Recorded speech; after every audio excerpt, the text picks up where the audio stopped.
10 ಹಲಸಿನ ಹಣ್ಣಿನ ಬೀಜ ತಗೊಂಡಿದ್ದೀನಿ. ಇದನ್ನ 10 ನಿಮಿಷ ನೆನೆಯಕ್ಕೆ ಬಿಟ್ಬಿಟ್ರೆ ಮೇಲೆ ಸಿಪ್ಪೆ ತಾನಾಗೆ ಬರುತ್ತೆ. ಇದನ್ನ ಒಂದ್ ಸ್ವಲ್ಪ ಕಟ್ ಮಾಡ್ಕೋಬೇಕು. ಈ ತರ ಎಲ್ಲ ಮಾಡ್ಕೊಂಡಾಯ್ತು. ಒಂದು ಬೌಲ್ ಅಷ್ಟಾಯ್ತು. ಇದನ್ನ ಮಿಕ್ಸಿ ಬೌಲಿಗೆ ಹಾಕೊಂಡು ಪೌಡರ್ ಮಾಡ್ಕೋಬೇಕು. ನೋಡಿ ಈ ತರ ಸ್ವಲ್ಪ ಮರಳಾಗಿ ಪೌಡರ್ ಮಾಡ್ಕೋಬೇಕು.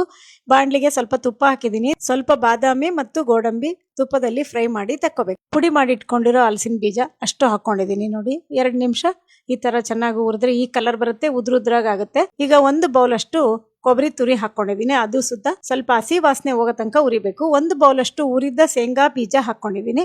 ಸಿಪ್ಪೆ ಸಮೇತ ಹಾಕೊಂಡಿದೀನಿ. ಅದು ಸ್ವಲ್ಪ ಬಿಸಿ ಆಗಂಗ್ ಹುರಿದು ತಣ್ಣಗಾದ್ಮೇಲೆ ಒಂದು ಮಿಕ್ಸಿ ಜಾರಿಗೆ ಹಾಕೊಂಡು ಹಾಗೆ ಗೋಡಂಬಿ ಬಾದಾಮಿ ಹಾಕೊಂಡು ಈಗ ಪೌಡರ್ ಮಾಡ್ಕೋಬೇಕು. ತುಂಬಾ ನುಣ್ಣಗೂ ಅಲ್ಲ, ತುಂಬಾ ದಪ್ಪಕ್ಕೂ ಅಲ್ಲ, ಇಷ್ಟು ಮಾಡ್ಕೊಂಡ್ರೆ ಸಾಕು. ಇದನ್ನೆಲ್ಲ ಒಂದು ಬೌಲಿಗೆ ಹಾಕೊಂಡಿದೀನಿ. ಏಲಕ್ಕಿ ಪುಡಿ ಸ್ವಲ್ಪ ಹಾಕೊಂಡಿದೀನಿ. ಒಂದು ಬೌಲ್ ಅಷ್ಟು ಬೆಲ್ಲ ಹಾಕೊಂಡಿದೀನಿ. ಅಷ್ಟು ಚೆನ್ನಾಗಿ ಕಲಸ್ಕೋಬೇಕು.